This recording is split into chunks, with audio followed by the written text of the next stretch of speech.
to our own business, elect a chair and a clerk for FY 2020. Anybody have any motions, comments? I'd like to move, if you would accept, I would like to move for you to be chair for another year. Krista Silva.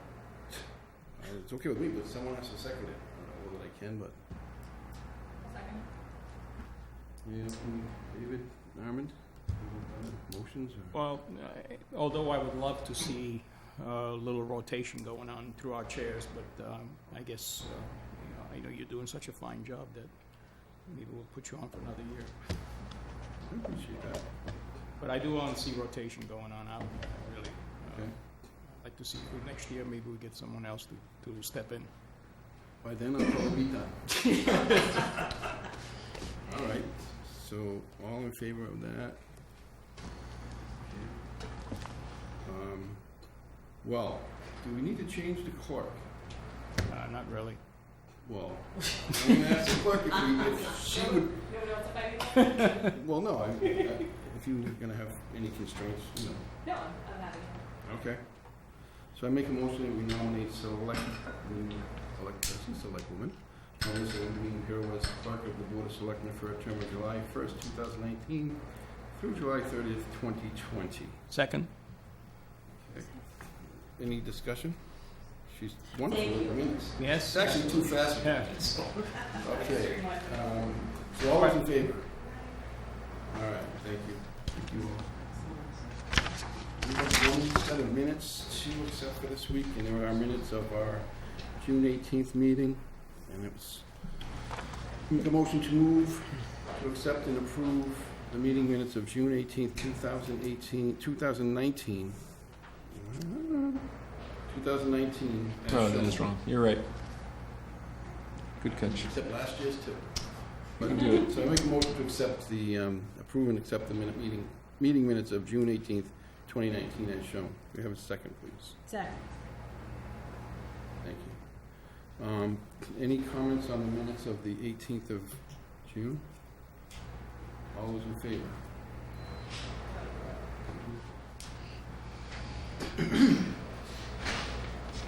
Correspondence items this week, A through K, 11 of them. And I make a motion that we move to accept and approve the 11 correspondence items A through K as shown. Have a second. Second. Thank you. Anybody have any comments on those 11? My only comment is, I think the MBTA fare hikes are extremely high for any of our residents that are buying a monthly pass and moving in. It went from like $318 a month to $340 a month. So that's a substantial hike for anyone going in every day. Just if that ever comes up and they're looking to move up from communities out here, I think that's something we should call them.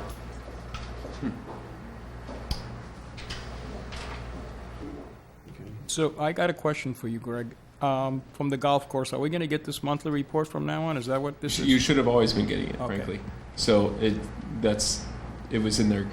They definitely were slacking, Okay. but we've been better about getting on top of it and making sure they get it regularly.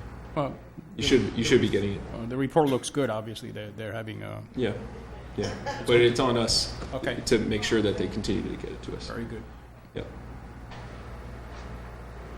I'm impressed with the stormwater management plan as well. Oh, sure. Was that Stantec that did that? Yeah. Very thorough. Thank you. That's the biggest conversation piece that Oh, yeah. That's cool. I said that to someone today, and they're like, I don't know what that is. Exactly. Okay. Any other conversation about all the A through K? Yeah, Okay. before we move on, I guess this is probably why Justine asked about a comment about it before the meeting. Relative to the Housing Authority, now I'm certainly not opposed to the Housing Authority having a tax break and whatever. My issue is it looks like we haven't any payment in lieu of taxes hasn't been adjusted since 1979. Is that accurate? I don't know, not to check. Okay. But yes, We can according to the check on document I'm that. watching. Right. Just, I don't know what the impact would be and everything else, Sure. but just to see if there has been any adjustment in what they pay in lieu of taxes since 1979. Yeah. I can look.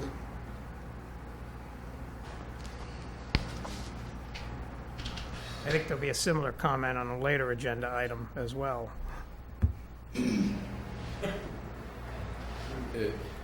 Anything else on the correspondence items? Okay. All those in favor? All right, thank you. The consent agenda, cemetery deed, and that. So this would be our second farmer winery license. Is that right? Yes. And they were here last year. Pony Shack. Yeah. Peter Snyder, right? Foxborough, yeah. All right. Make a motion to accept and approve the 3 consent agenda items A through C as shown. Second? Thank you. And this is just for at the farmer's market only? Yeah.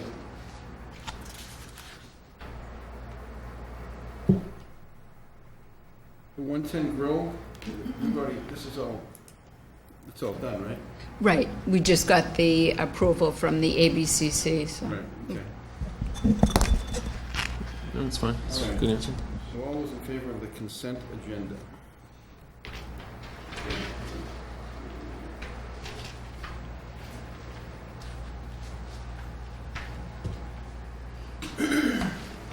Mark, we have a special seat for you, Mark. Come on up. We're going to do your request for your summer concert funding permit. Oh, wow. Where should I go? You can sit right there. How's that? All right, so let me just read the motion and we'll have the conversation. Actually, why don't we have the conversation first? So you're looking for $1,000 for the season? It's only one Or concert. just one concert? Can you introduce yourself first? My name is Mark Malcolm. I'm children's librarian of the Maynard Public Library.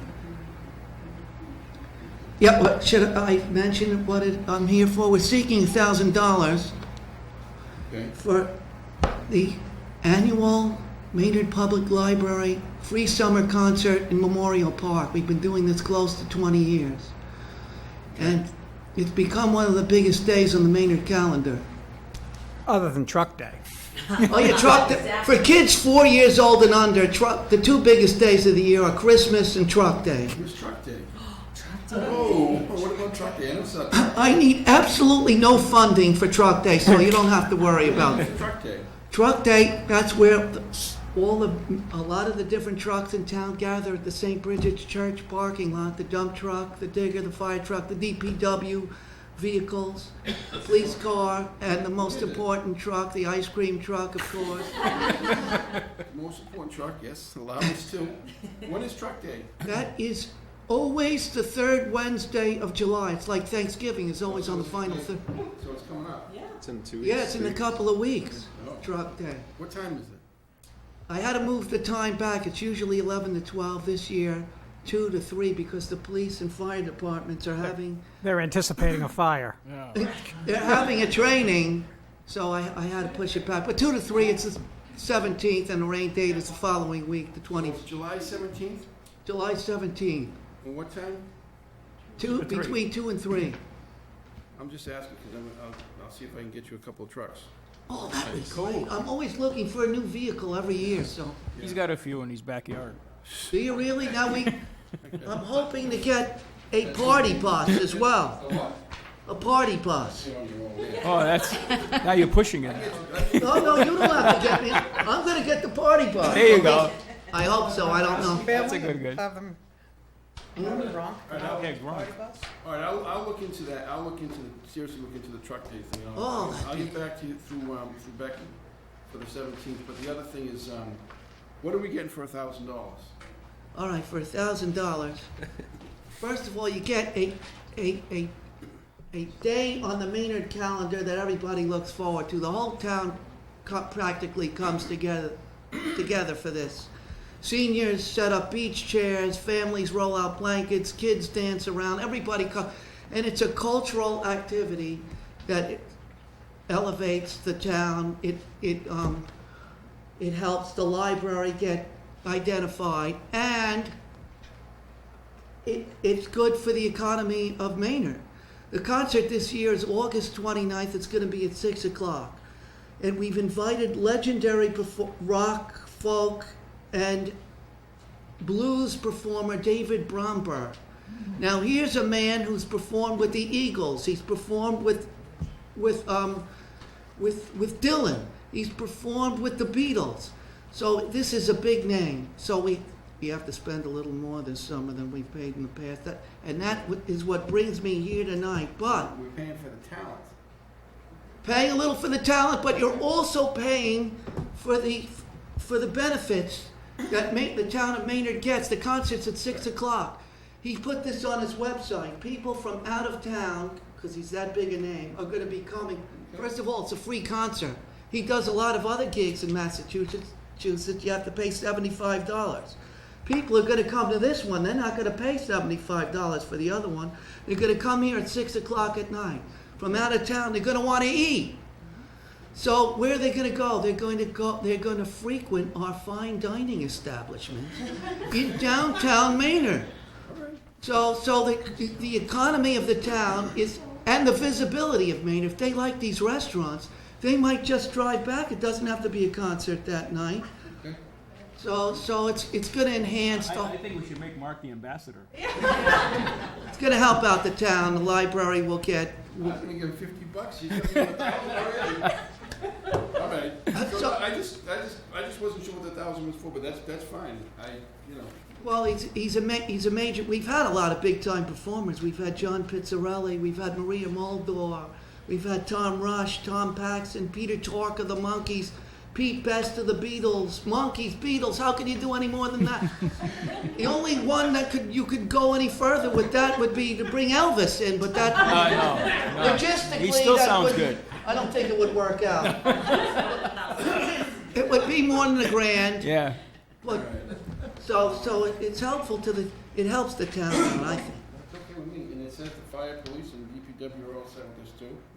So, I'll make a motion to approve the permit for the summer concert in Memorial Park on Thursday, August 29th, 2019, at 6 o'clock p.m. and approve the funding from the Selectmen Community Events Fund in support of this event in the amount of $1,000. Do you have a second? Second.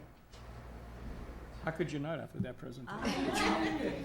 If I ever want something, I'm calling you to come sell it. Yes, right. I must admit, though, I consider myself pretty good with music. I haven't heard of the legendary David Bromberg. That's why he's a Oh, legend. now, you might not have heard the name David Bromberg, but you've heard his most famous song. His most famous song is Mr. Bojangles. Oh, I know. Everybody knows that. And so He'll play Mr. Bojangles. I can't imagine that he would do a concert and not. Tell my wife to cancel my vacation. And I'm away that week. But and by the way, we also have other music at the concert. okay. No other town has this, no other place has this, but at every concert, I could bring David Bromberg here tonight, but I can give you a flavor of the kind of music. We convene the Maynard Kazoo Orchestra. I happen to be the esteemed conductor of the, so to get the full flavor of this, I happen to have. We're gonna Here you go.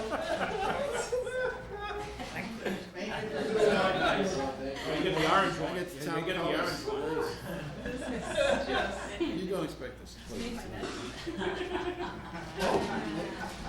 All right. You're the best. Thank you. All right, now let me just show you how to play this. You never blow into a kazoo. You hum into the kazoo. If you try blowing, nothing's coming in. And you hum. Everybody knows how to hum. I'm not going to ask you to do it now. But Oh, we're going to do a demonstration. you hum into the fat end, not the skinny end, the fat end of the kazoo. Let's hear something. That has magnificent resonance. When they redid this room, they put in good acoustics. No. All right. It's the so carpeting. We'll play 1 tune here. The No, carpeting we're is... not playing it too. You don't want 1 tune. We'll play a quick one because there's other people waiting. I don't Mr. want to- Bojangles will play that. Yeah. That's too hard. Let's do Johann Strauss's. No, that's even easier. The Beautiful Blue Danube. I'm gonna go ba-da-da-da-da. I'll point you. You'll go bum bum bum bum. I'll do ba-da-da-da. Nice. Ready? 1, 2, 3.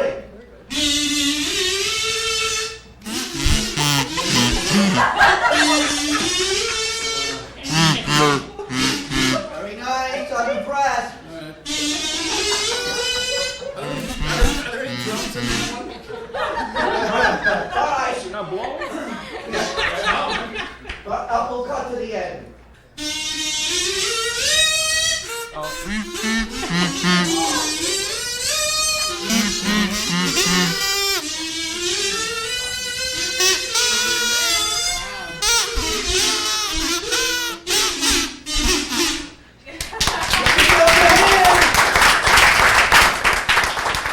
Thank you very much for participating, and thank you so much, folks, for the funding. Well, is this a They- party? they haven't Thank you, voted Mark. yet. We haven't voted. And you may keep the Cthulhu. Oh, nice. The little parting gift.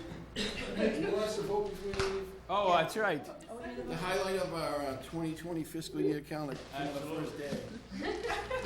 All right, all those in favor of It's a way the motion? good way to kickstart. Yeah.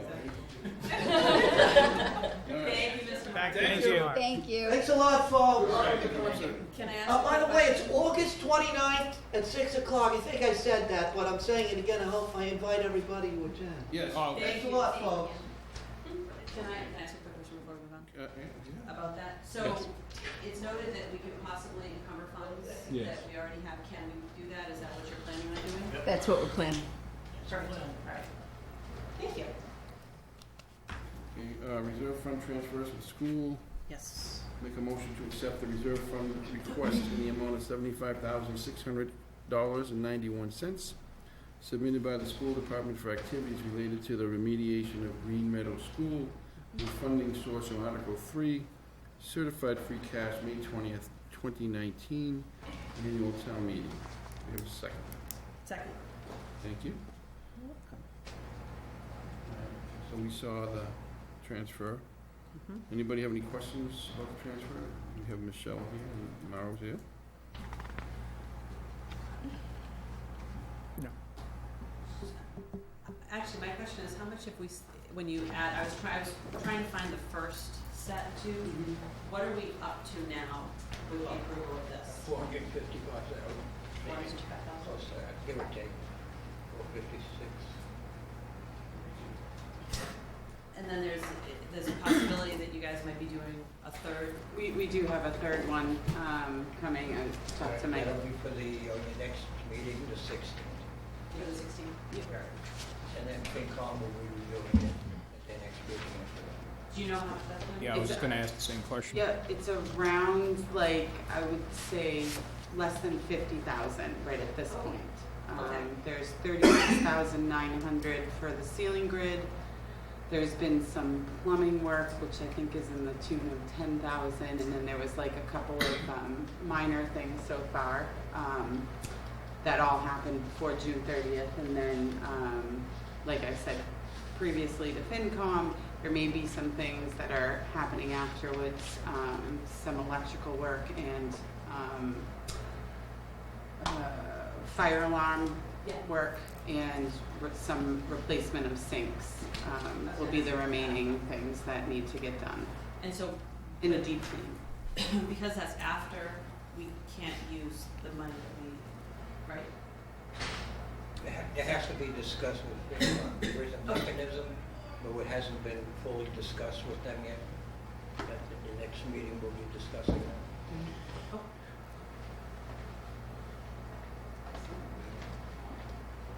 Anyone else have questions about the, you know, we got dissertation about it as well. I have one more question, sorry. The money from hopefully Mary Kay Hogan, Yes. have you been, how I don't know how I that. talked to Jennifer about that today. She's been working on that. So I believe it's coming through for the 60,000 is the last that I had heard for the leveled library. Yep. But we're still waiting to hear. I talked to her this morning. She was following up again. And so as soon as we hear anything, I'll let you guys know. Perfect. All right, so anything else? Transfer. Thank you. Special ed fund. Is this new? Is this one new? Special ed? It is new. Yep. Yeah. So this wasn't something that we accounted for at town meeting, over and above? This is, This, The Go ahead. special ed transfer we voted on last year. This was that reserve fund that we were. Last year. We established the fund last year, so you had to vote to establish the fund, and then you have to vote for us to expend it. It was, school committee already voted on it, it's just a vote by both the school committee and, I have the minutes. Do you know if there is a way to take the formality away for year after year, to have a 5-year extension or I don't know, because it's a new, It's new, right now it's done, you know, it's relatively new. And the figure probably is not the same. Well, The figure's not the same. figure's not the same, but- because it's but the- whatever, so what happens is whatever the turnover, whatever is the turn left back Gotcha. at the end of the year, we can move into this fund to then only be expended on unanticipated special ed right. costs. Is there a balance in this fund, Mike? Whatever you're voting on. 29, that's 29,000. 29,000? All right, so we're gonna, so it's gonna build up and then be emptied out every year? Well, I mean, that Assuming wasn't there's money the, that wasn't the Assuming it's- may not objective, be but used. Needed. may yes, not be. yeah. So the amount of money needed is above 29,902? No, I think they're gonna take out that The 7. entire amount. They're The gonna- entire amount, the Wiping that. 29,000. Working on 29,000. Yeah, For the sped cost plus that 5,700 for the Right, remote right. stuff. yep. So, but the hope is that as time goes on, that there's a bucket that fills up. Correct. That you can then utilize Yeah. outside of the normal operating budget. Correct, yep, yep. So we're emptying the bucket. We're emptying the bucket, yes, we are. Okay. This is our first time using the bucket. Yeah, it is, it is. All right. We were very happy to put something in it last year. All right, so I'll make a motion that we move to accept the special education reserve fund request in the amount of $29,902.26 submitted by the school department for unanticipated expenses related to special education in accordance with Article 18 of the annual town meeting of 2018. There was second. Second? Okay, any other questions or comments Just a about it? procedural question, if you know. Is there a mechanism by which we have to accept the money before we allow it to be expended? No. No, No. The law reads, they have the option of, like, go to the school committee to put it in, but the law reads that if you want to take it out, it doesn't need a vote. Okay, of the executive board? Yep. Yeah, okay. Anything else, Christine? All right, all those in favor? Thank you. Thanks for coming out. Thank you very much. Have a nice holiday. Yep. that was quick and easy. Go- No, You guys can hang out and stay with us. No. Don't feel Okay. free to rush off. Come on. We might play kazoos again. yeah. Maybe another little mini concert. All right, You dropped your Oh, phone. your phone. phone, Thanks. Thanks, Jill. Thank you. you can.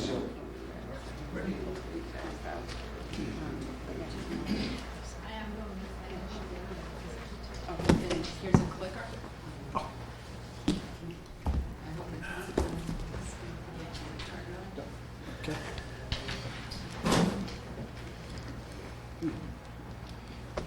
Good evening. Hi, Good evening. we are New Can Group. My name is Jack Madigan, and David Rabinovitz, right next to me. Our other members here are Keith Cooper, he's with our Revolutionary Clinics, And then Judy Leary is also here from our team. No kazoos, though. Yeah, nor did we bring gifts, okay? Sorry about that. We don't get many gifts. Last gift we got was a bag of popcorn, right? Yeah.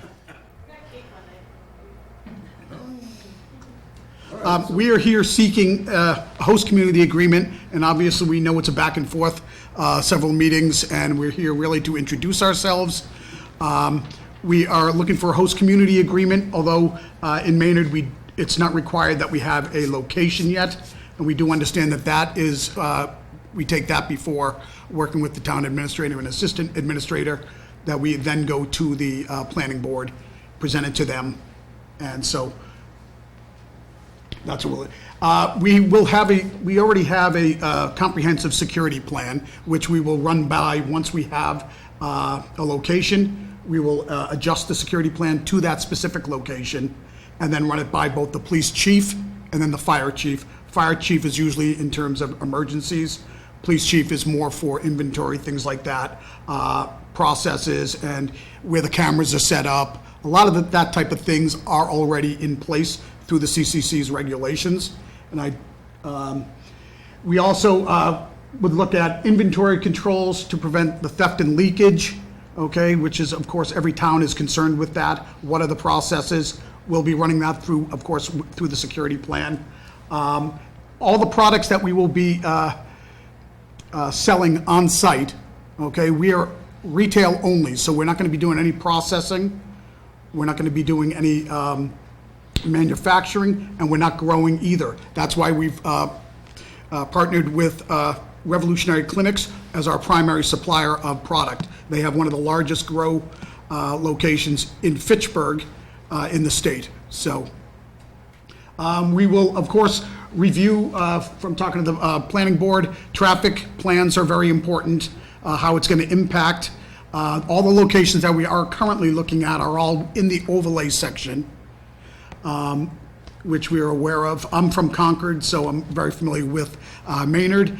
So I've been going around and looking at locations. I do know about the other two groups that you have met with already and where their locations are. So we were told, make sure it's within the overlay district. So that is what we're doing.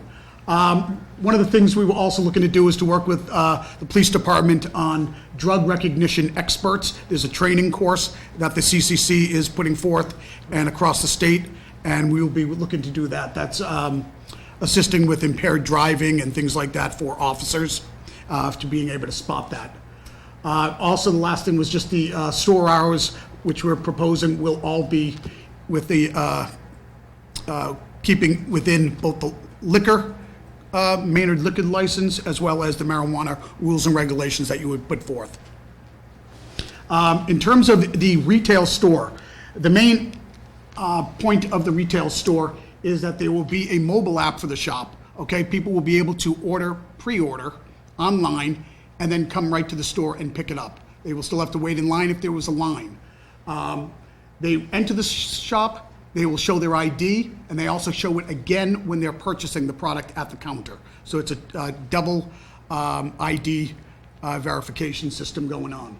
It's kind of hard to see, but there's going to be 3 checkout areas. There's going to be the checkout for the express line, which is the pre-order folks. Okay, then there's going to be a priority line, what we're calling it, for medical. Anyone who has a medical card will be able to come in and purchase at our location, and any veterans also. And then the last line would just be the regular line. Those are people that are coming into the store and want to talk to a representative and ask what they should, what is good, what are the pros and cons of different strains, that type of thing, and they'll be able to work with them and then assist them over the counter. The entire process from when the person arrives at the location, as you can see in the thing, it will all be recorded. Everything will be recorded within the site as well as right outside the site. All the security from the CCC, Cannabis Control Commission, they have a whole section on security. Everyone has to follow the security. So all of our internal and external, there's going to be cameras. Some of the cameras we're looking to use have two-way communication, communication, so that if there is someone loitering or something outside the shop, late at night and looking in the window or something like that, there's nothing to be able to see anyways. But if they're outside the shop, we can actually communicate with them because we will have all our cameras will be going into a 24/7 network operations center. Okay, for all employees, we'll have ID chips in their ID card, so we'll be able to mark any type of movement of employees. And then any type of secure areas will all be using a thumb scanner as well as a pin to get into any areas where the product is stored. Safe and secure inventory. The storage room, which will be behind the counter, will be locked, and there'll be individual, each of the checkout locations will have a locked box that they will have at their location. That is just strictly for that day. Anything beyond that inventory-based will be locked in a secure location in the back. This will all, of course, be vetted and, site visit by the police chief. Okay? Any separate, any inventory that is considered defective. Now, what does that mean? Someone brings something back and it has mold on it or anything along those lines. We want to collect that because everything it has a barcode on it, and we would store it in a inventory location separate from the other inventory, okay? And then we would contact wherever we got that from, our supplier, and find out what happened. Is it an individual, is it a one-off, or is it something wrong with the batch? That type of thing. These are all protocols that the CCC has us follow for doing that, but our location would be in the storage location. I'm sorry, I thought you'd be able to see this a little bit better. Our hours that we were considering, and these are proposed hours, would be very similar to the Maynard alcohol beverage licensing regulations, as well as the Maynard retail marijuana hours in your rules and regulations on 7.6. We are looking at, the only difference literally in our hours is on a Sunday. We would look to open earlier at 10 a.m. and then stay open only till 8 o'clock versus the 12 to 9 that you have. Everything else on these hours is consistent. And I understand that ours, possibly on year one, is of concern to everyone. We understand that, but I just wanted to remind that every year we have to get recertified with the towns that we're seeking. So Maynard would have to recertify us. If anything is wrong, you don't like the how things are progressing, there is an opportunity for to come down and not extend hours or something like that. So we're trying to be as liberal as possible on year one. Professional service engagements, we already have our POS system. We already have all these professional service engagements already in line with our bank account, which would be with Federal Credit Union, GFA. We have our CPA, we have supplier, Revolutionary Clinics. DCR is our solution for the security, and then the Mensing Group is our attorney. Mainly we're looking at, helping to create jobs in downtown Maynard. We would be, willing to participate in other ways with economic development, something that we would talk with the town administrator over and discuss ways that we could either bring in other companies or what ways we could help in terms of being a greater part of the community. As I said, I'm from Concord. I live next door. All of us are local, all around this area. We are looking to be a good neighbor. And so that is, what we would like to do. We want to be a partner, a positive partner. Everyone did receive, I'm sure, I was just told to just do a quick overview of the book, because I understand you guys are here for 3 hours, so I was just trying to be conscious of your time. Anything on Q&A that you want to ask about further, we're more than ready to answer questions. A lot of the stuff, deep dives, were in this booklet, which we also submitted electronically as well in the server. I have a question. Yes? So, just from a business perspective, knowing that there's 2 other businesses coming into town or at least in the pipeline, and we're a town of, a little over 10,000, why Maynard? Yeah. A lot of the surrounding communities are band towns. So even though, and I think we covered some of that in the book where we looked at the population levels of the various communities. If you take into account Concord, Acton, Sudbury, all these towns that have banded, and make some adjustments for the fact that a lot of people in Sudbury will probably travel over to Natick or Framingham. There's still, if you look at it beyond the borders, within, let's say, 15, 20-minute drive, there's enough people that we think it'll support, that we believe it's a worthwhile endeavor. Now, I'm a bit of a data geek, so I took a very deep dive in all that type of stuff. We do have that in the book also, under the business. Any follow-up to that, Melissa? No, if you have one, go ahead. Actually, the Yes. market issue was one of my questions, but what square footage are you anticipating for your, We're not certain yet, but a store like this requires anywhere from, let's say, 2,000 to 4,000 square feet, depends what we're gonna do. If we get a large enough space, we think there's some other interesting things we may be able to do in slicing the space off. Things like potentially partnering up with somebody who might want to bring in a bakery next door. So let's say if you're thinking about you're thinking about food items and you're going to get some marijuana and you're going to go home, you're not going to buy a hamburger or a pizza because if you're going to buy those kind of items, you consume them right away. Bakery goods, people buy bakery goods, bring them home and have them the next day, that sort of thing. So we've tried to think about complementary products that might go well in an adjacent type of facility. This is non-marijuana. Right. Yeah. Regular old Italian bakery. you know, there's a lot of jokes that are just begging to be raised It's when you okay. talk We've about heard 'em having all. when you talk about having munchies with Yep. with the marijuana place. The online ordering is somewhat unique. It's based on what we've heard before. Are there any legal aspects relative to online ordering of marijuana? No. Everybody, they're using an app. We describe the app in the book. The most popular app in the state is an app called Qless.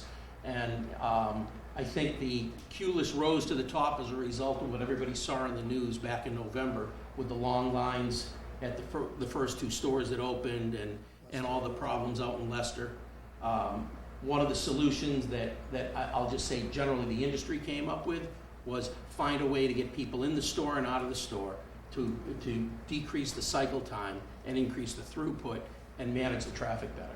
So most stores are finding some sort of an online application.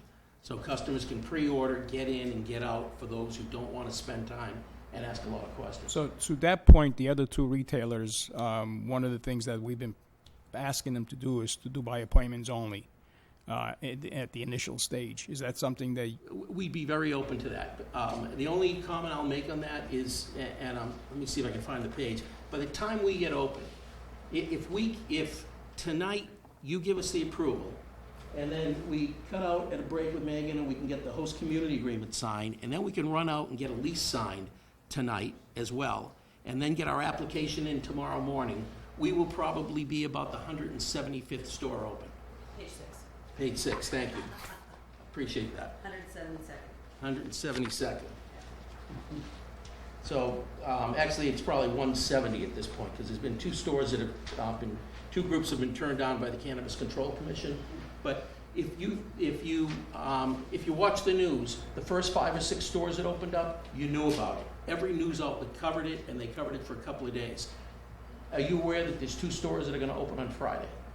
Right.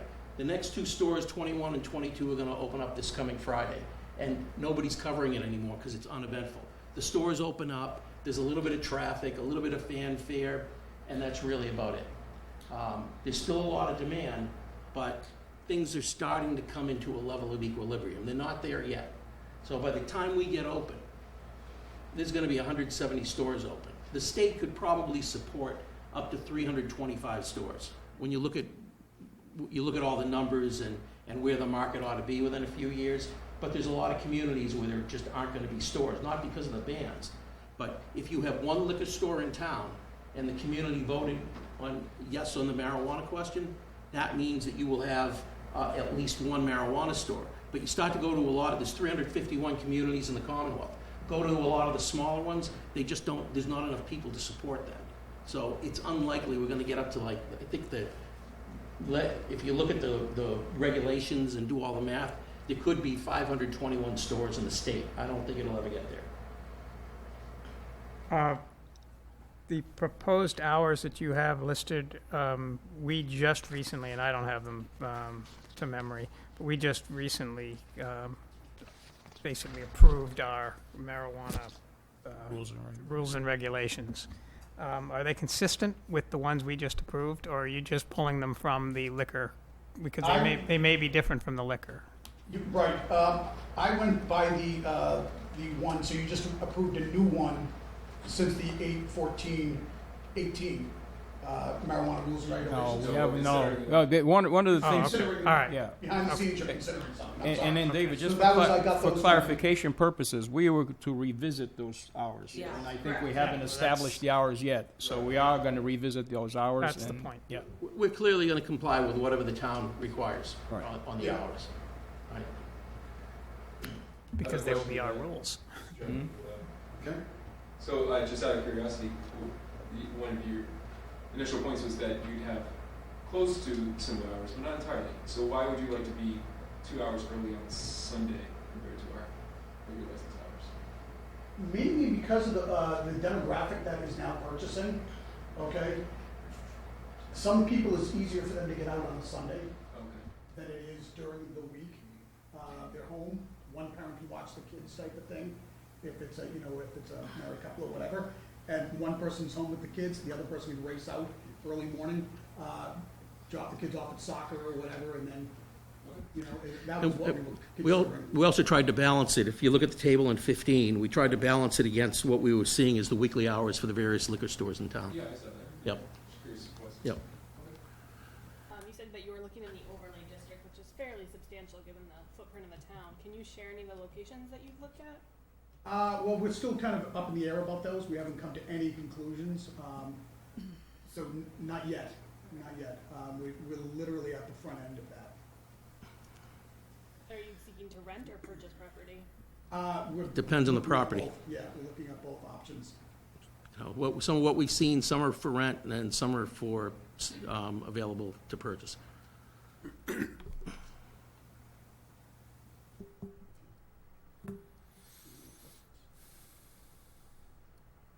No? There's no action, though. No. There's no action for us, right? No, not this evening. So this is an introduction, as the gentleman said. We haven't, although I believe earlier Finish the the HEA. board has allowed us to negotiate, but we wouldn't allow the gentleman to introduce themselves first. Yeah, no, Yeah, absolutely. so, I mean, you guys already have permission to. Unless there's some sort of specific guidance you'd like to give us before we begin negotiations. Any concerns in any way? Do our negotiating. My biggest concern right now is the traffic, obviously, and with two. Vehicle proposed- traffic? Vehicle traffic, actually, yes. Okay. So with two proposed right now downtown, right about 500 feet away from each other, I don't know if I'm allowed to say this or allowed to encourage you or not, but my encouragement would be to kind of not be there. Too close to the other Just two. because 3 stores in a quarter mile seems like long. So, I mean, I know we're only 5 square miles and it's limited areas to where Right. overlay is, but that's just my 2 cents on it. I think the, Yeah, we weren't sure where you were gonna go with that in terms of whether you wanted them concentrated or spread out. Well, no, or spread out. Some Because- communities want them all, like. Yeah, some want Right next to it. downtown is concentrated. If it was up to me, I wouldn't have one of them right where it's proposed right now, so. The, Right. I think to your point, So I guess that, most of the questions that we have, come a little later, once we know Yeah. where you're gonna be, what are the concerns of the police and fire chief, if any. So our questions kind of revolve around their questions. More implementation. From my perspective, anyway. That's, once we know where you're going, where you're hoping to go, and,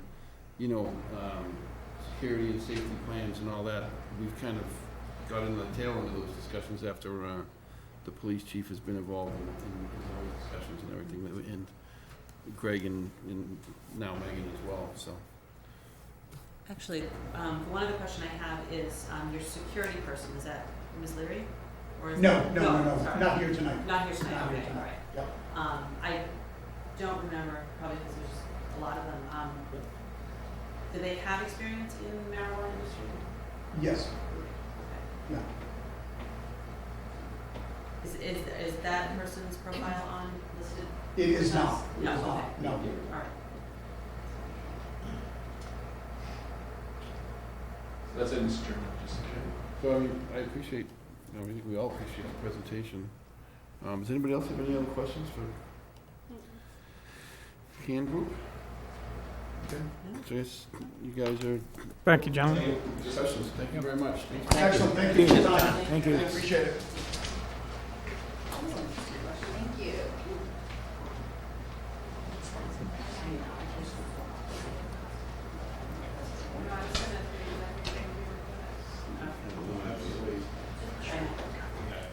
Do you want us, shall we introduce Andrea with a kazoo? Yeah. All right, Sing her in. came right on time. Well, someone text you? No, All right. I don't know how this works. I've never been one. Okay, so you have to tell us who you are and let me just do the motion.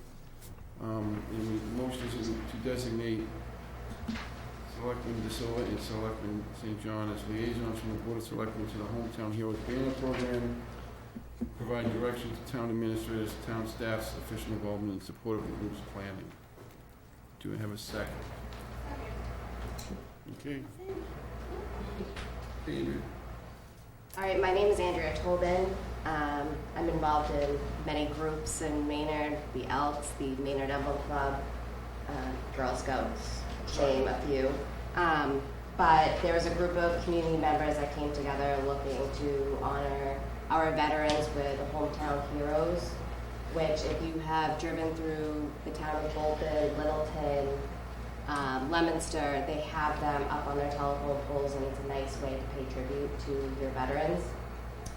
We spoke with Karen Reagan. She came to our last meeting from Bolton, who headed up her whole entire project. She did a lot of this on her own. The one big thing, or with a very small group of people that helped her. The one thing about Maynard is that we do have an interest from multiple different groups in the area, which is great to see. Our goal is to raise the money and have these banners up by Memorial Day of 2020, so it is about a year. And the way that we are going to start is we're going to display images of the 44 KIAs from Maynard. And then as we get going and we figure out different rules and stipulations on how to go about this and design exactly how we are planning to accept veterans to be displayed, we'll roll with it. And yes. Any questions?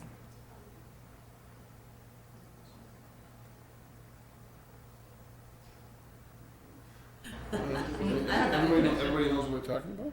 Yeah, I think it's yeah, great. Okay. yeah, I think it's pretty awesome. Did we ever get all that stuff? Did she send us all that information? I don't remember getting that. Didn't, I I can just reach know, out because to I Karen. hadn't seen it yet, so. The one thing that I do have is I do have a list of all the telephone poles that are in the area, and I will send that to the group to pass on. I believe it was you that made, or I forget who it was, but I believe it was you that reached out to me. I will pass it on. I did not mark them of which ones are, as of right now, that might have like trees and stuff in front of them, but I figured at least getting the approval from Eversource first, and then we can decide exactly which telephone poles from there. Mr. Chairman, that kind of speaks to my involvement so far, as well as the rest of the town administrator's office. We fully support this initiative, but it's not an official town group, so it's although I support the community and all its initiatives, right now it's a concerned resident, so to speak, that is asking me questions and I'm providing answers. Okay. But we do not own the poles, as you said, but they are in the town's right of way, so it's a good partnership that we already have with utility companies, and I'll support this initiative, but just to kind of clarify that. I'll help in any way, but at some point, if it comes to funding and whatnot, I'll provide as much information as I can to the board for you guys to give your guidance as to how you support it. Just so, for everybody that doesn't know, Kate Hogan's office and Kate and Karen Frecker are heavily involved in the conversations we've had to date, and they're helping in any way they can to move things forward. So, Yeah. That's great. I think our next, actually at the next meeting, one of the things that we're hoping to do is to bring in the other members of the other community groups, like the EDC, the MBA, the Sesquicentennial, the Cultural Council. So because everyone kind of, there have been different talks about banners of different sorts, and we don't want to step on anybody's toes either. And so if we can have, you know, buy-in from there and talk to them about what they think. It's great. That way. And eventually, if you would like more biographical information about the veterans, reach out. We'll get the veteran service officer to support as well. I think the timing of it puts it at the same time as the Sesquicentennial, right? Yes, it does. Just right before it. Right about the same time as that celebration, so. So, and also too, like on another note, I know that the areas that we are looking at possibly is the 117 leading up to Alumni, like, and that being the center. So coming up Parker Street, so it's coming in the different ways, but that way it's not in the center of town. So if people did want to advertise for the 150th in downtown, the true downtown, then they could, and then on Great Road coming in from Sudbury. Because those are the heavily traveled. And another thing that I had thought of is that it's leading up to our cemeteries as well. So people possibly, like when they go to visit on Memorial Day and Veterans Day and whatnot, it's kind of right all together and giving them a great tribute. I was trying to figure out like the right area for them, and but it was interesting because I was in Littleton the other day, and Littleton has them. It doesn't seem. I'm sure there's a method to the way they decided it as well, but it's not. You can't tell what their method is. Yeah. So, you know, I think that's good. Okay. Any other questions? Questions for me? Anyone else? Any questions? All right, all those in favor of those two liaisons? Nope. Can we vote on ourselves? You can vote on yourself, yeah. You've been doing it all year. Okay. Thanks, Andrea. Thank you very much. You're welcome. Have a good vacation. It's not really vacation. All right. Bye.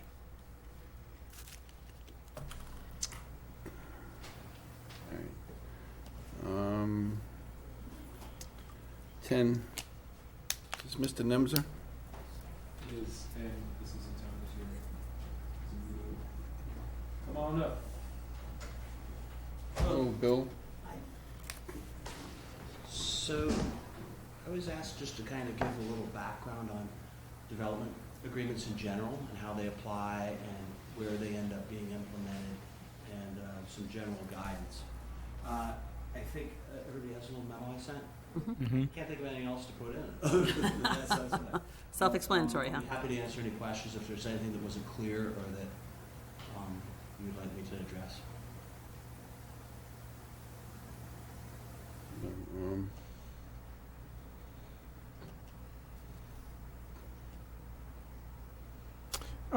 The number 10, you know, not number 10 on your list, but the number 10, creating 10 or more residential units, was that just something that you? Well, yeah. Okay. Yeah, just kind of I was just trying to give some ideas of like how it could be, we could construct some sort of threshold. Yeah. You know, with the units. There was not much of, I mean, it's kind of a rounding idea where you probably want it, but those in general are just meant to give you ideas. And if it's something that we want to look at. Not that I would think that there would ever be necessarily a need, but you never know. Would your proposal preclude a development agreement for a smaller, like a much smaller project? Yeah, I think it would depend on the project. Yeah, I agree. You know, the advantage of the development agreement, so you know, you're basically creating a mini plan for that area, and it allows for some individual attention that may be site specific, maybe use specific, that sort of thing. You know, I think we've all done, you know, we've done 3 or 4 since I've been here, you know, and the one question that came up, somebody asked me, was why in the density bonuses, does a development agreement go to the planning board and the board of selectmen? And that was just the way it was written. All in the past, we haven't done any other development agreements like that, and it certainly wouldn't be something I would recommend. How old is the concept of the density bonus been around? 2007, I think it came with the downtown overlay district. It's very common. It's common in most zoning codes that have, multifamilies always can be challenging, and that's the sort of thing that falls into there. But the trade-offs are different, obviously, in different communities.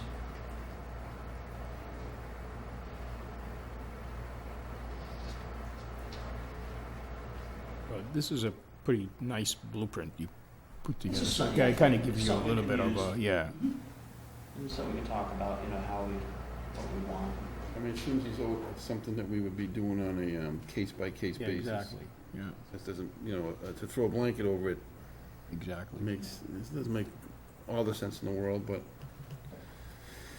I mean, it's something like, because we have that flexibility, we can always discuss the particular case. Maybe there's something that we wouldn't have anticipated that we wanted, to be able to use that, we always can. Mm-hmm. okay.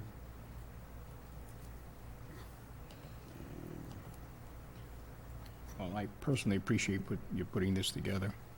Happy to do it. I like this kind of stuff. Yeah, it looks that way. Yeah. Okay, I mean, So if we decide that we want to create some kind of threshold like the ones that you suggested, how do we do that? I'm not saying we do it tonight, but is that something that the board Well- decides, or we meet with the planning board, or? My suggestion would be that I don't think I think it complicates things to have the planning board involved in this, and I wouldn't go out of my way to do that, and I don't think they would want that either. The way I would suggest implementing it would be, I think, there was a collection of policies I think would be started, or they will be, and it would be something that, the board could draft a policy that they Yeah, thought. just an internal policy too. Right. So just- Anytime there's a development that's being proposed to the planning board, they are asked to notify the Board of Selectmen so that Yeah, the process can be. Exactly. And maybe you have some general stuff, or maybe you have specifics, and then we get started on it. We've done it on a couple of recent projects that we're working on, and while it's we've worked at it, and I think it's gone reasonably smooth. It could add really a lot of complications if you're doing both at once, like the project and the development agreement. It was a lot. so the question that comes up on that is, does it make sense at some point, or if we're ever to, have both boards engaged at the same time? I think Yeah, we haven't been yet. We've always been one before the other. Yeah. So why,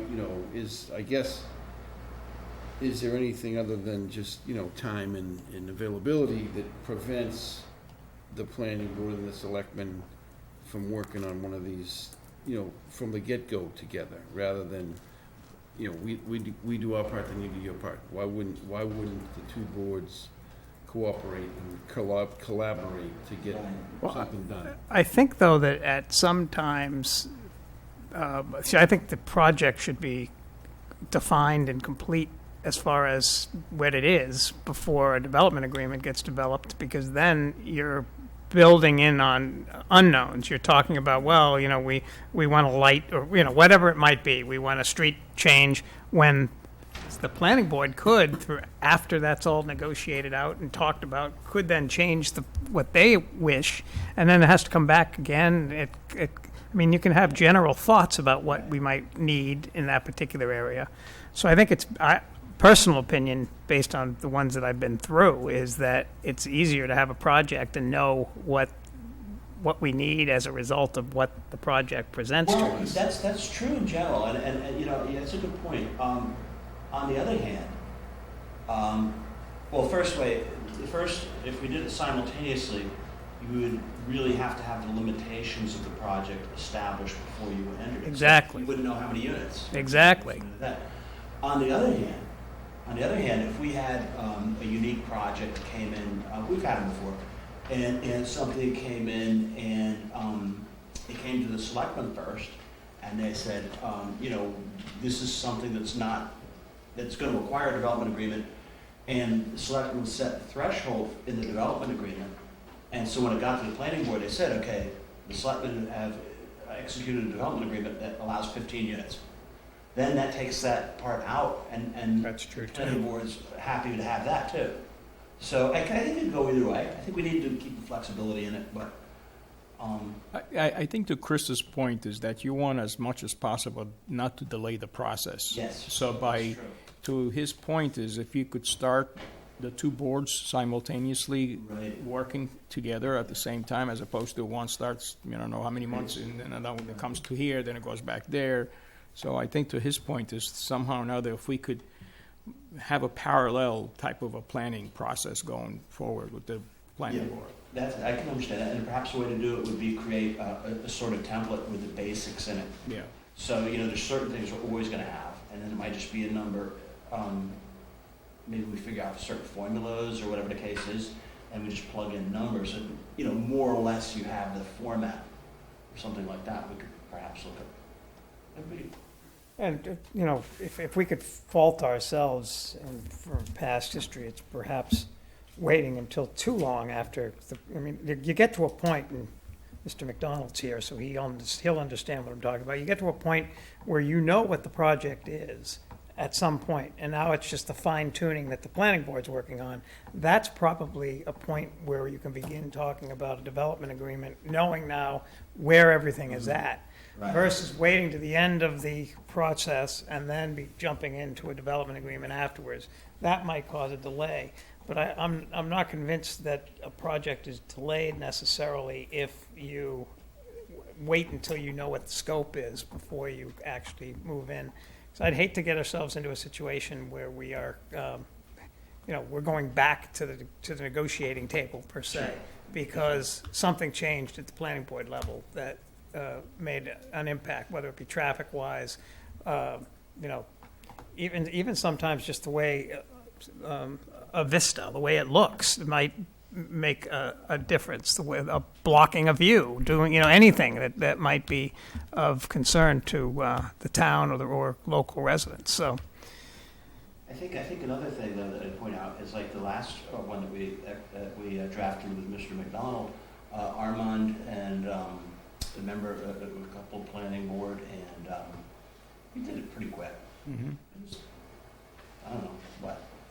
Well, I also have to give a lot of credit to Megan. I think she did a great job of leading that team. So she did. There's pros and cons. You're absolutely right. I think we just want to make sure that we simplify the process as much as possible. So we don't want to complicate things, and whatever we need to do in order for us to get the process speeded up a little bit to a degree. Yeah, the problem comes in when we're having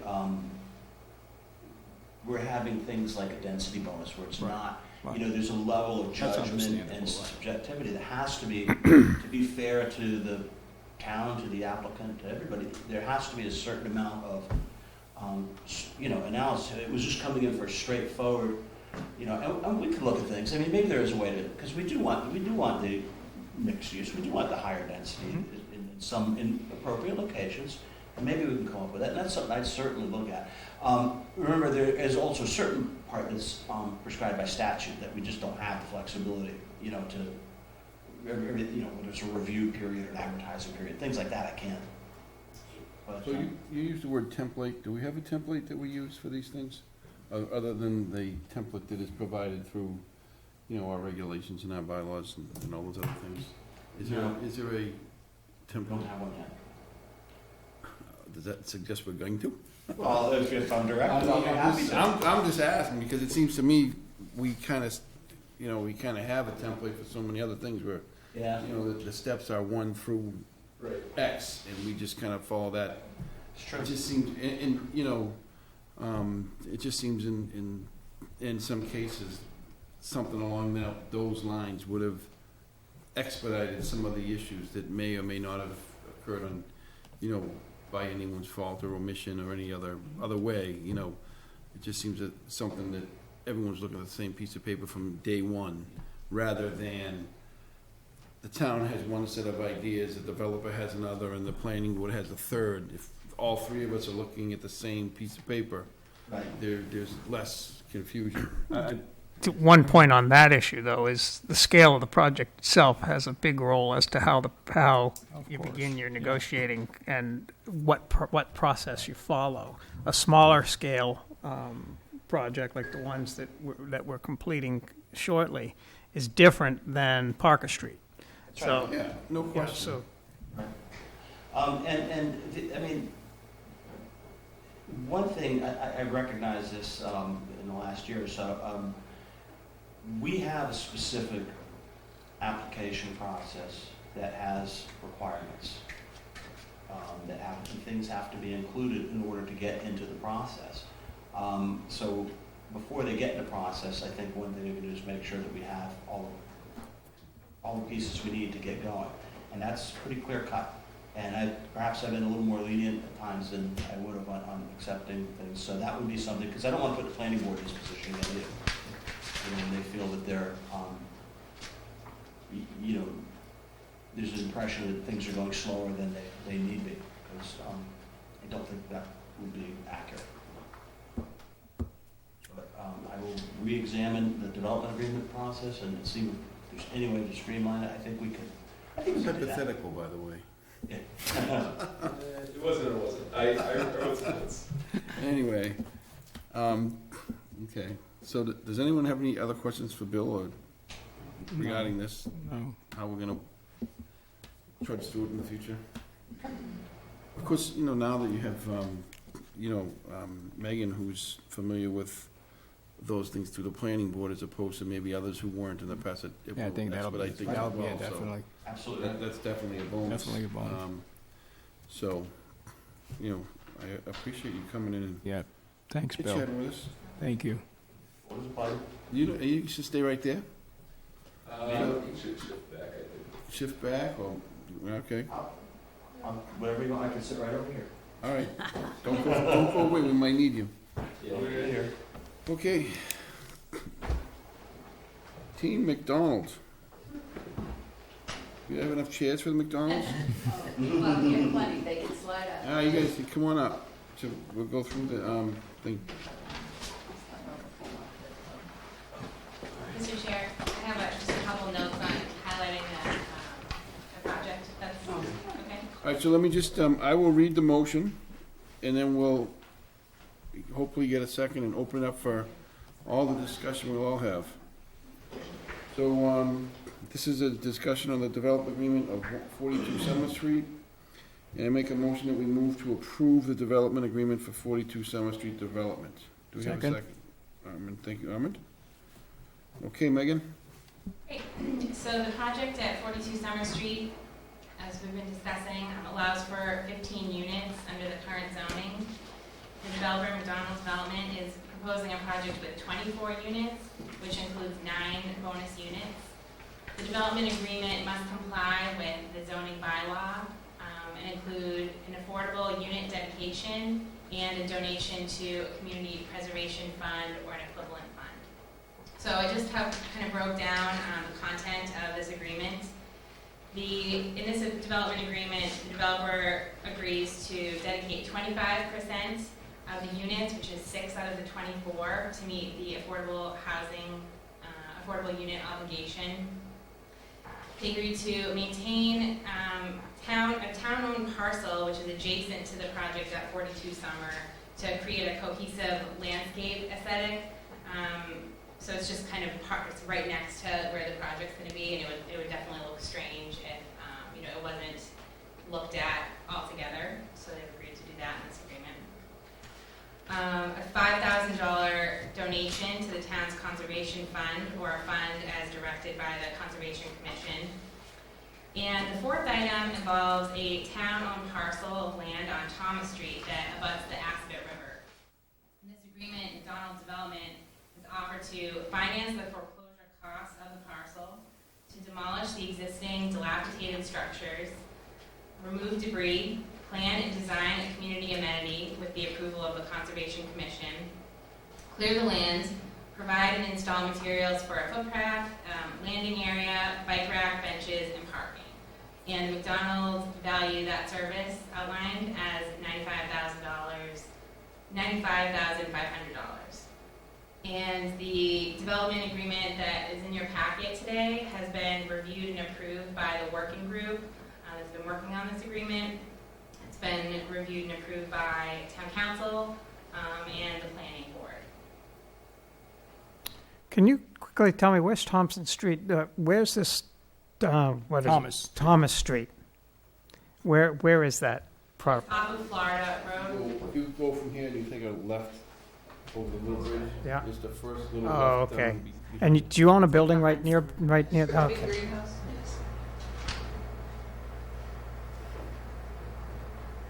Who was in the working group? You, Armin? So yeah, Armand, Bill Panshaw, Greg Tizzulo, and then Bill and I supported as staff. And obviously, McDonald Development. Any comments, Armin? Is he with a lone member of our group on it? No, I think it went pretty smooth, and we want to thank you guys for being patient and getting it to this point. Kind of patient. Kind of patient. Yeah.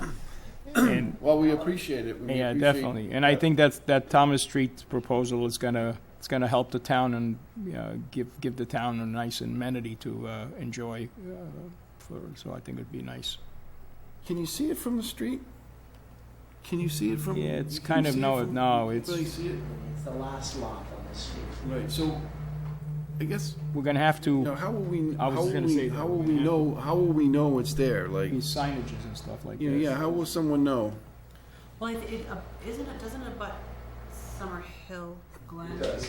So it's more, I think the buildings in Summer Hill would probably come down, like I don't. You know what Right. I'm So okay. So, do we envision a way for people to like park there, or do you have to walk there, Yeah. or?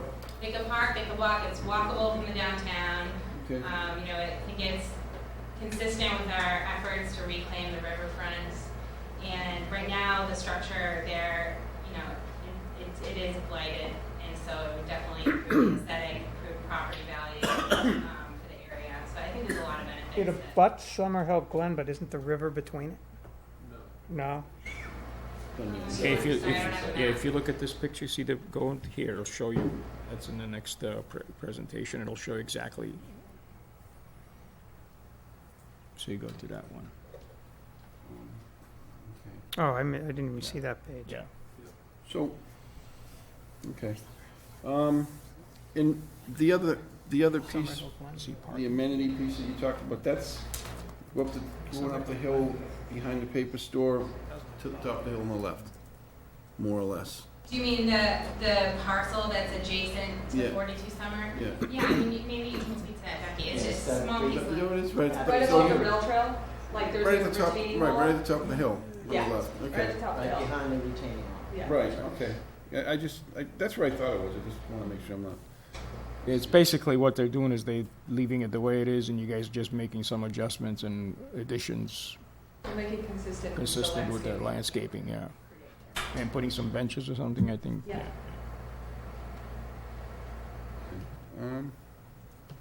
What's the edge of the river like there? Is it rocky?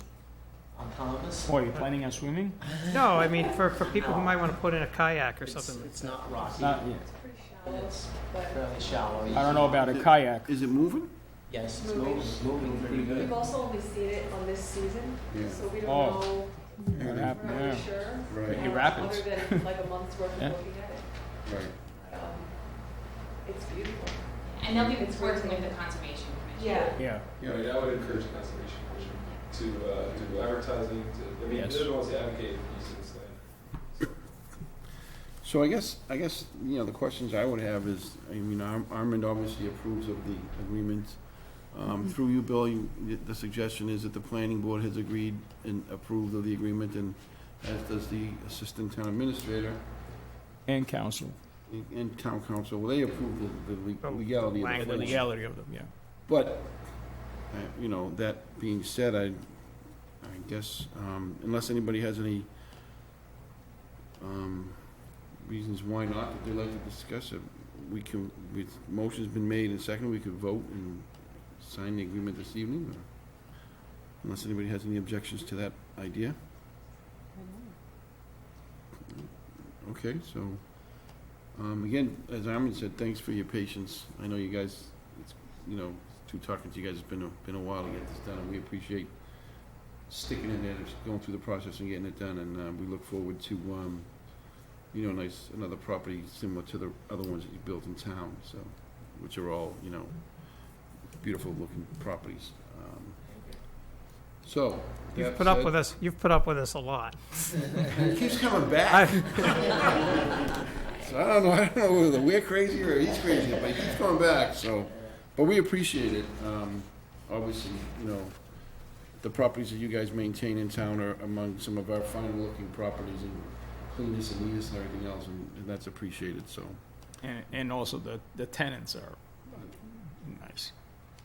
those kids, his kids, No probably kidding. nuts. Nice. Go figure.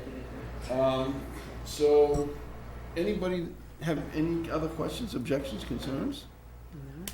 All right, so all in favor of the development agreement for 42 Summer Street? Great. So we'll sign this. We'll happily sign this document tonight. And then it's off to the planning board to sign, and we can't wait to see what you guys built. Look forward to it. Thank you very much. On to the next one. Yeah. We're gonna start talking about that. Thank you all. Thank you. Good night. Thanks. Happy 4th. You too.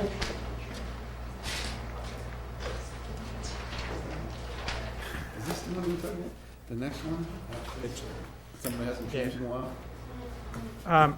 Greg, before we move on to the next agenda item, relative to that project, we get credit on our denominator for all 24 units because it's rental and they're are at least 10%. Yeah, that's what it said, because it's going to be at 25%. Yeah, 25%.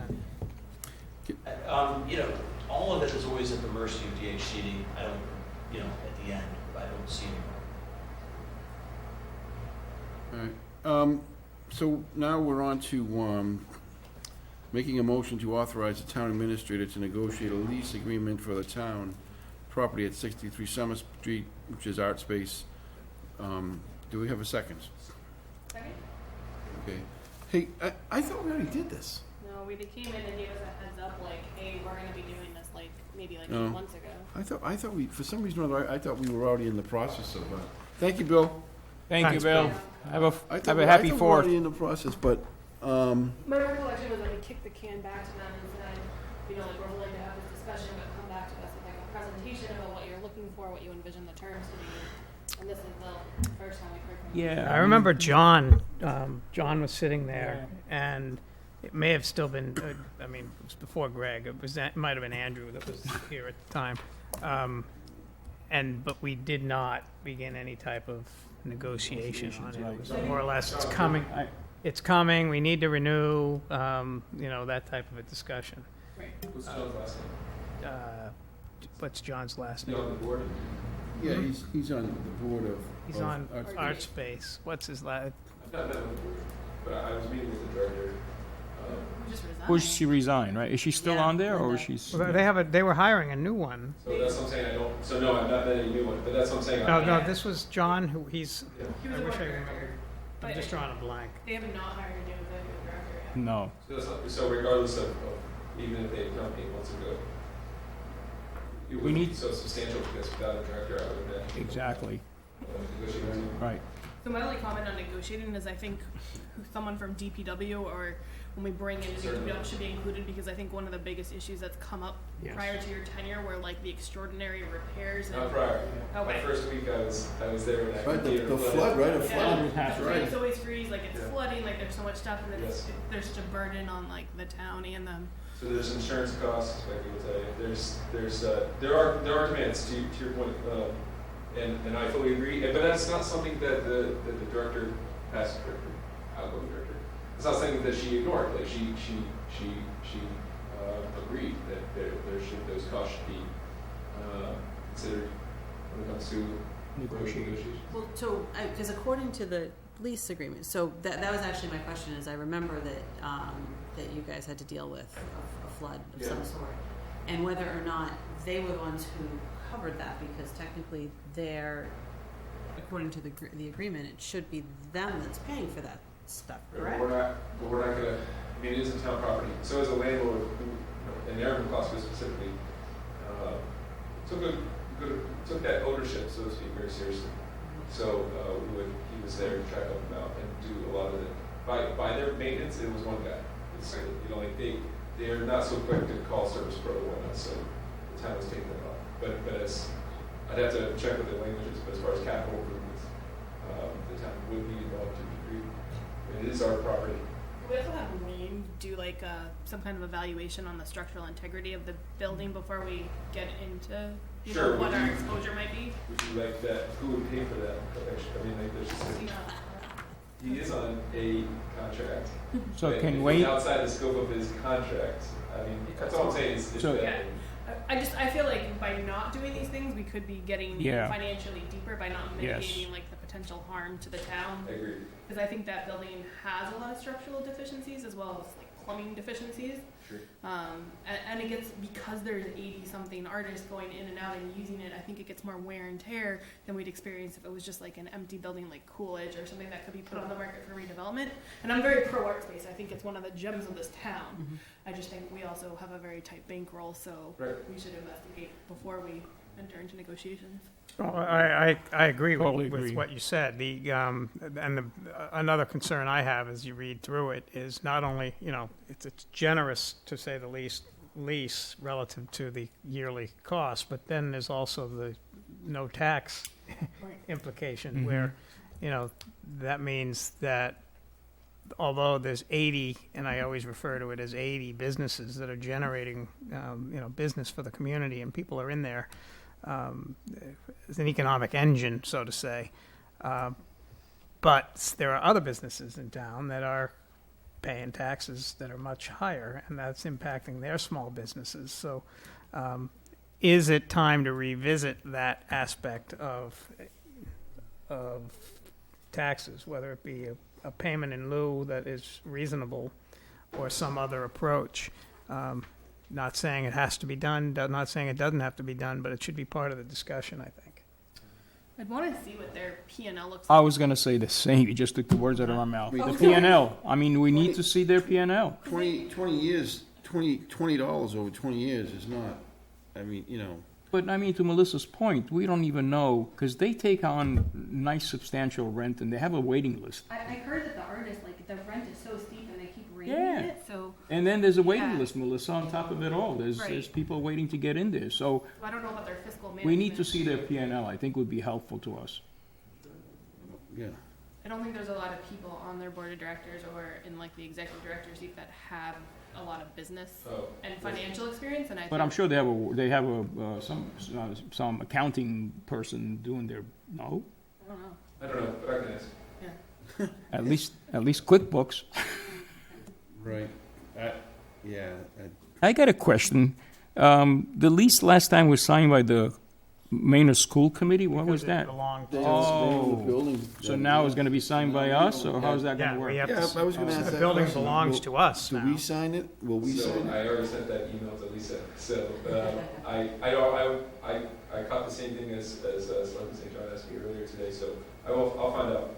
I don't know why you wouldn't be the signing authority, but I just, At the time, the school belonged to, yeah.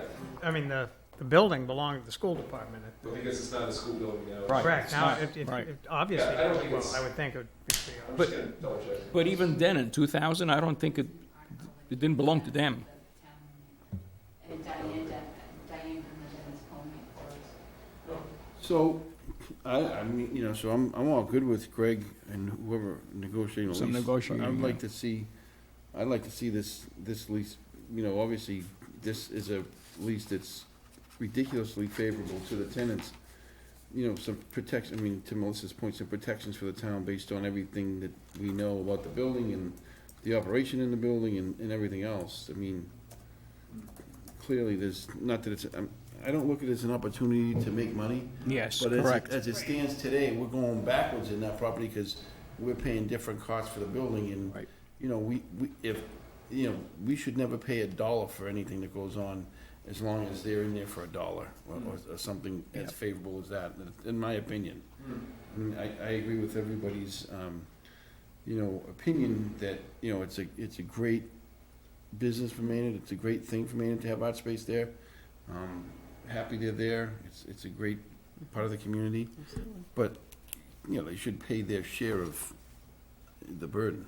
That's true. So, Mr. Chairman, to that point, I'd already been discussing the exact same considerations with Aaron Bosco and Tim Gluten before their departure, because that would inform my negotiations, and we'll do that again. It's just a little more complicated without those two gentlemen, but we can get as much information as we can, just so we can be factual in arguments that there are costs, and we need to be. Yeah.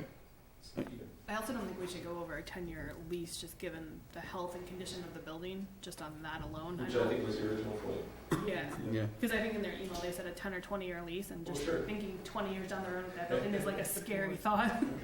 Well, at the time, the school just wanted to get it off of their responsibility. It's a very familiar story. They took that. The high school, the Coolidge School, this school, that's and this goes back, 20 years. They tore that gym off without. The gym was the gym was considered separate from the school, and then The biggest mistake the town's made in years was to take that gym away, but. Also, those honeybees are totally freeloading on this too. I got money. Did you not get money? Oh, so you got honey. Oh, that's how it goes. $250, I can accept it. Hey, the other thing that I'd be interested in knowing. How much is a kazoo worth? Yeah. You want to know? Another thing I'd be interested in You don't get any honey. with learning kazoo. as we go forward with this lease is, does it make any provision? Are there any provisions? Can we put provisions in the lease that require that Maynard residents that are artists or people that want, I think should get some preference. Okay. If I'm a Maynard resident and you're renting this building from the town of Maynard, and I'm an artist, I should have there should be a special avenue for me to travel to gain entrance, at least in my opinion. I think there is a significant population for tenants that are. I can't remember what it is off the top of my head, but. I know there's some, but I know there's an awful lot that don't. Right, but I don't know if it's reside in town, a. but out of 80, it would be interesting to see how many of the artists reside in the community that's in. Well, it's funny you say that because they claim that a lot of the artists come from the Maynard area, and they get the preference. And most of the time, they get the preference. I understand from. But if we want that contractually obligated for the bank. Oh, I see. I hope so, but yeah. I think there should also be a requirement for regular updates to the board, the way the golf course does too. I was thinking the exact same thing.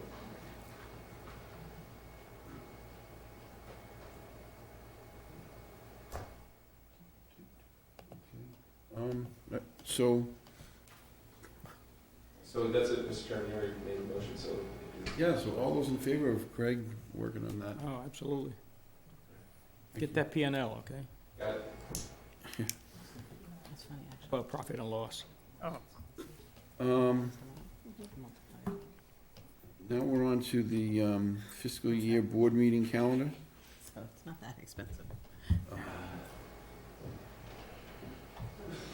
So Sorry. we have a meeting scheduled for July 16th, 2019, and Oh, where are we? Melissa has requested that we move that because she's unable to attend. That she requested that we move that till the last Tuesday in July, which would be the 30th. Correct, Melissa? Correct. That's, Does anybody object to no, moving that's fine with meeting? me. So, It's fine. so we can move that to the July 30th. Thanks, guys. Aw. Anything for you. We'd miss you if you Anything. we'd miss you if you weren't here. I don't see any, I don't see anything that pops up, but I know that, in the past, if someone's had a advance and no. What, the only thing is that, sometimes. wasn't that the school transfer funding thing was gonna happen that day, on the 16th? Oh, you've got, Which That 16th? brings to mind, though, you have end-of-year transfers that need to get done. Yeah, I'm gonna check what the Yeah. impact of this would be. That may do an impact. Alternatively, I have to come back for our meeting on the 18th, on Thursday. We can do it then, if we're allowed. You're allowed to say the date if you like, but I don't know I don't. So you'll be here the 18th? Mm-hmm. Does that satisfy what your question you have, Becky? I think that would cover. It's pretty close, so I don't know why I Yeah. wouldn't, but again, I don't know the exact, because without Mike here, I don't want to Yeah. speak for him about when it's done. I'm not available the 18th, so. Oh, sorry. Okay, well, but, all right, so let us know about the, let us know about the 30th. Does the 30th work for everybody? Yeah. If it works for Based on what I see. it town does. government? So if it's okay, we'll be the 30th. If not, we'll just revert back to the 16th. Oh, all right, okay. And we'll just have to carry on without Melissa. We'll put you on a speakerphone. Yay. So other than that, I guess we make a motion to approve the board meeting date for FY 2020 as shown. We have a second? Second. Okay, everyone raised their hand. We were So I premature. We I raised our think hands. everyone's okay with that, yeah. It was a way. We got excited, so we all raised our hands. All right, liaisonships. Good Lord.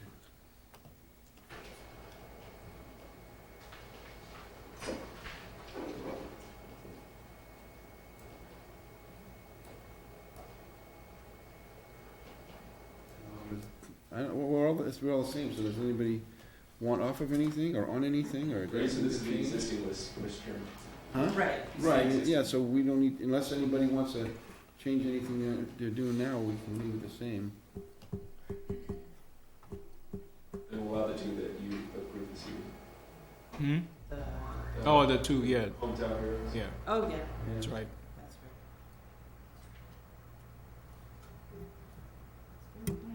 There's no, you know what's not on here that was on here in the past? Is a police department liaison? No, I don't, we can add one. I mean, I don't know what we do, but I know. I was gonna say, what do we do that Greg cannot do? Well, Oh, you could do. like, I've gone to their, last few, interviews, like, I don't actively take part in each, Oh, I just okay. kinda listen in. And then, and I guess there's another set of those next week one day, but I don't know if, there's no liaison, I guess we don't need one if it's not on there now, so. Yeah. Terrence did it at one point. We don't have liaisons to departments.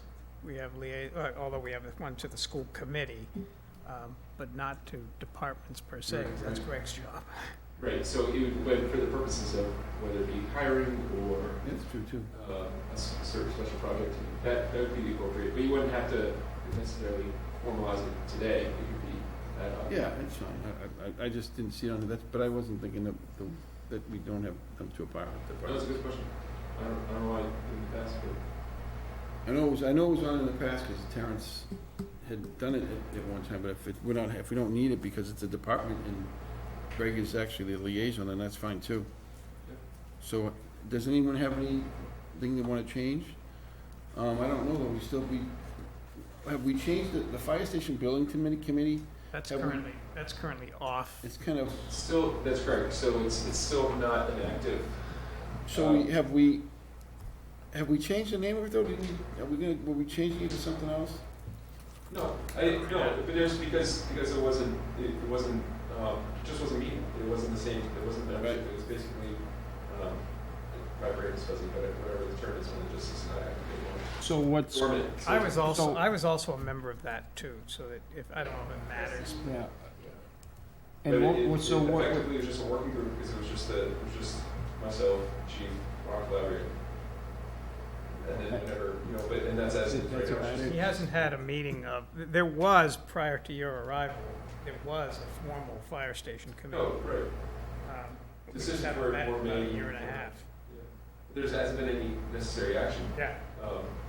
But there will be, I'm developing a proposal to the selectmen to consider For funding. as far as like a timeline and funding plan for it. But there's. So they already have approached you and spoke to you, so from that perspective, so that's up to you and Mike and Cheryl to come up with some kind of a funding. In working with them. Working so with it's similar to a working group concept where but that's not. It's not a committee per se. Not a committee. And I just wanted to double check that everyone's good with David and I on the budget subcommittee again. Oh, you guys did a great job. So Yeah, you rock it. why rock the boat? Don't try to jump off the. No. You do such a good job. Yeah. Too, and your notes are so fun. Yeah. That's all good. So now we just have, Wanted to make I sure. guess, so we're on to the TA report. Okay. Really? Yeah, we're done with that. So you're hoping to add the capital planning group to this Committee, yeah. committee Trying to to, this? but I'd like to form the committee first. Okay. So All right. I'm trying to get one more person. Yeah, I'm sorry that I wasn't able to come through with that one guy. I thought he would be All perfect. nice of the town. I know, right? No, Mr. Chairman, for my report, you saw it's attached, but there was a couple of updates. Upon my return from overseas and whatnot, a couple things to fill the board in as well as the public. It is attached. There's an HR, a human resources report attached, which the public can read online if they would like. But additionally, because I just did this afternoon, so I want to say it aloud now, the town clerk's office will be experiencing a lack of presence, so to speak, as far as the town clerk staff. The town clerk is taking some medical leave, and the assistant town clerk was offered and accepted the position of assistant collector for the treasurer's office. There was a vacancy due to treasurer collector's office shift, so to speak. So when the assistant treasurer was hired as the treasurer collector in West Boylston, there was an internal posting for the union, and the collector's assistant at the time was promoted, which left a vacancy in the front of the treasurer collector's office. Assistant town clerk Donovan applied and was appointed, was offered the job of being appointed by the treasurer collector to fill that role. She starts at July 15th, but she was already had approved vacation for next week. So it's the sort of combination of a medical leave absent town clerk and a assistant town clerk that is moving across the hall. Is there, just, sorry to interrupt you, just. No, that's it. I don't know logistics of things, but is there any way to put off her, if she would Transfer. be willing, her Hire date. transfer until, I could ask. it's the beginning of August? I could ask. However, there's demand on the treasurer collector's office because the treasurer collector already had pre-approved vacation, and with the new, although capable but still new assistant treasurer collector, they were also hoping to have that staff support on their own. But I understand this to your point, like That two way you're people not still better stripping. than zero people from one end on one side of the hall versus the other. And I understand, and I've addressed that with Ms. Donovan. So that's a good point. And I found out about this today, so giving you a little bit more time of when, but that's good. That's a good point. Additionally, Mr. Chairman, I did reach out to the Massachusetts Town Clerks Association just to ask for their assistance if there was, just for guidance or potentially a temporary hire. But no, we knew there was going to be vacancy anyways with Ms. Donovan moving across the hall. So MIA, Been hiring. MIA, do they have anyone? Maya? They have. Insurance agency, but I can ask. No, You're talking the MMA. MMA, yeah, MMA, I'm sorry, MMA, yeah. Hey, why not? I'm also asking. If they have any, He's you know, thinking about sports. temps, Yeah. huh? He's thinking about sports. Yeah, my head's in sports, yeah. So, yeah, Sometimes, though, Mr. Chairman, just is that we are not a large town, so Yeah. Yeah. We are fortunate that we're able to budget for two people in the clerk's office. But people get sick and many people have different circumstances. So, but we will try to be as responsive to the customers, so to speak, of the town as best we can. I just ask for the public's patience. yeah. My one concern, and I'm sure that you know, is just the legality of that office being closed for certain amounts of time or whatever, because we don't want to drop any balls. Certainly not. Thank you for bringing that up. And then the town clerk's office, I've always thought, is like a catch-all. Like, if it doesn't happen in any other department, it goes to the clerks. And we're reliant on them on regular business, and we definitely recognize our, we have some needs, so we'll work on it. Okay. Mr. Chairman, the other thing was just an update to the board regarding the Green Meadow renovations. I reached out to a local contractor to see if I could have a contract with that person to be project manager for the Green Meadow renovations over the summertime. He is very accepting of that so far, but I've also tried to connect them with the school superintendent's office. They all seem to be playing well together, as well as the custodians and the head custodian. That meeting happened today. So hope to move forward with the contract with that person. But we have not negotiated the terms of that contract. Okay. And just to clarify, I don't know if that's, is the reason for this is just an absence of the facilities director? That's correct. So the assistant, not just assistant because. facilities manager was the acting project manager, Tim Gould. But in his absence, we just need somebody over there who knows how to project manage construction. And I can't do it. You really can't be everywhere. We're trying though. Okay. He seemed like it's going to be a lot of work, but he was optimistic that we could get it done in the timeline that was accepted by the school team. That's all I have, Mr. Chairman. Okay. Well, I don't know, this FY 2019 fiscal is over as of a couple of days ago, so just, I think as a board, I think we did a pretty good job last year, and, guiding the town, stewarding the town, and all the other things we're required to do, and just want to thank everybody for all that and all the cooperation throughout the year. And I'm looking forward to 2020. That's it. So I got, if you don't mind, going back to the report. First of all, what's going on with the DPW director search? Okay. So, thank you for asking. So we got, I can't recall the amount of resumes. A handful of us in town hall just did a quick view and kind of evaluated and gave a quick criteria, so to speak, to the resumes that were submitted. I think we got some great candidates. HR coordinator Stephanie Duggan is scheduling the first round of interviews, and we have an interview team, and I think that's up in 2 weeks. I just got off plate, so I'm trying to remember when that starts, but it should be soon. But it's all about timing, and summertime's hard to plan stuff.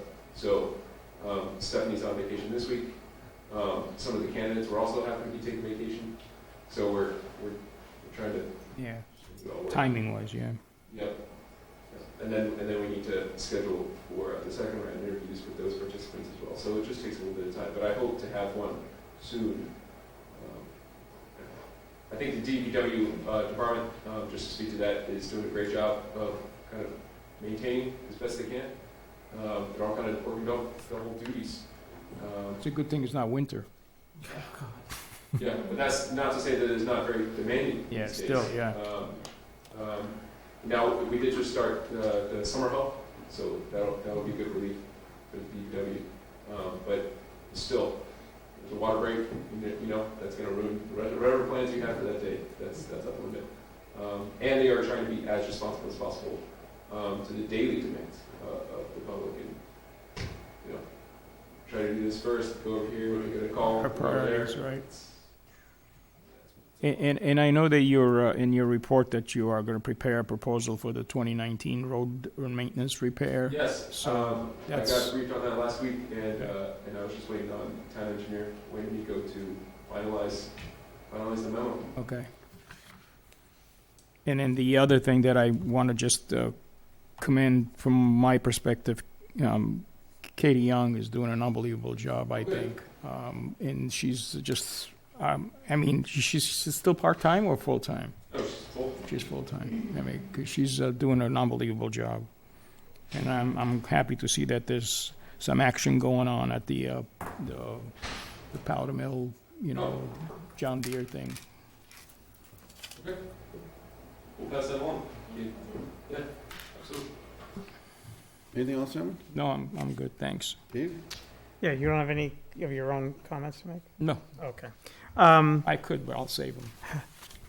Saturday, I had the opportunity, thanks to the board directing or giving permission to go to the Court of Honor for 3 Boy Scouts who were named as Eagle Scouts, and Justine had the opportunity to be there as well. And the 3 guys should be recognized again for, just the commitment that they have not to getting themselves through the scouting program to the highest rank available. It's really an accomplishment for them. And what's really impressive for a town of our size is when you look at the list it goes back years, but when you look at the list of people, young men who went through in just Maynard, compared to some of our neighboring towns, I'm sure that the list is much longer. It's just very impressive to have 3 kids in a town, a high school graduating class, although one of them came from Assabet, but still in a graduating high school class of 100, so you figure there's 50 boys, and to have 2 from that 50 to reach the rank of Eagle Scout in 1 year is really significant. So congratulations again to them, and it was a really very nice ceremony that they had. I think that is it. David, remind me, when we were talking about the honoring some different people, I know that you sent out the email about Dottie and Danielle. Danielle, yeah. Are we? We should do a proclamation. Yeah, for them. I just want to. I think it's a good idea. Everybody interested in recognizing Absolutely. them from a town perspective for those 2 things. I think it's a good idea. So just do those and invite them some night and proclaim. Melissa? I don't have any comments. I just have a request. If you hear anything about the superintendent search or the appointment of an interim, can you just keep us updated? I think we're all getting questions. But just so you know, tomorrow night there's a special meeting going on. Yeah. Is anyone going? Yeah, I'm gonna go. Oh, can you guys send an email after? Sure. No. I've had so you many gotta people be ask me, there too. what are you guys going to do? And it's like, We don't do anything. Yeah. not my job. Not my job. So many. We just observe. But anyway, yeah, so At the meeting this morning, I did ask, because I wasn't aware of that until this morning, but Superintendent already let me know, and then I said, okay, well, who's now my point of contact, because he is my and he said, Assistant Superintendent Goddard would be my point of contact. That's kind of all I need to know for the time being. Okay. Thanks. Okay. That's all. That's it? Yeah. Great. Justine. Hi. Hello. No, I just real quick, I wanted to say that I was able to go to the farmer's market this weekend, opening weekend. Nice. Farmer's market, which was fantastic. A beautiful day for it. It poured in the morning, but then, cleared up. I think they said that it's their 3rd decade. They've been doing it almost 30 years, which is really impressive if you think about it. So they kind of started and stuck with it, so I give them credit.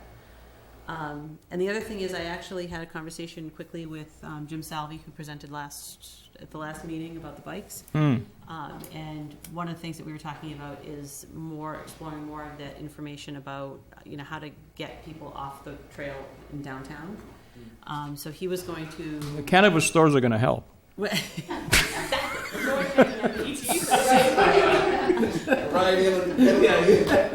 So, yeah, pedal in. So basically, he's gonna reach out to his contacts to see regarding business.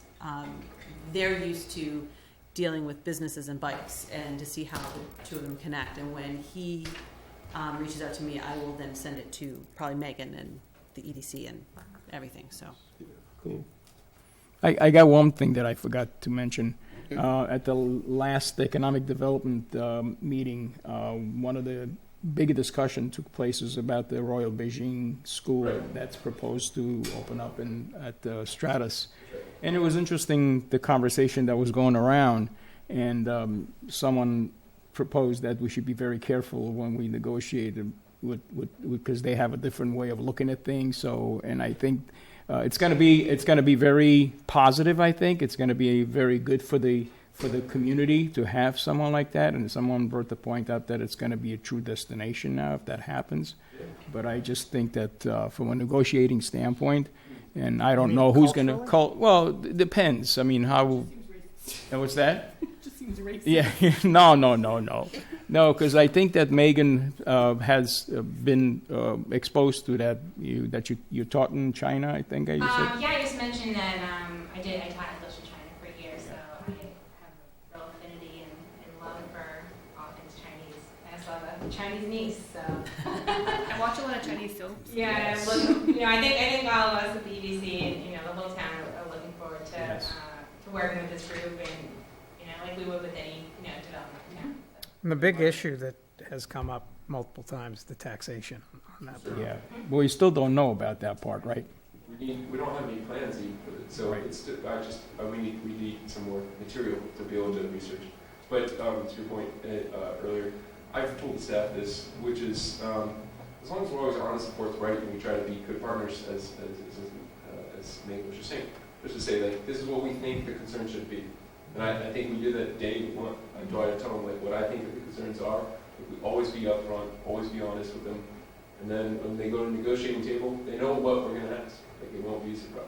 But being private property, like how much room do we even have to negotiate? Well, because if they have any impact on infrastructure, I'm going to need them to come to the table ready to I just would rather them know what I need to help them. Public safety impacts. Right. Absolutely.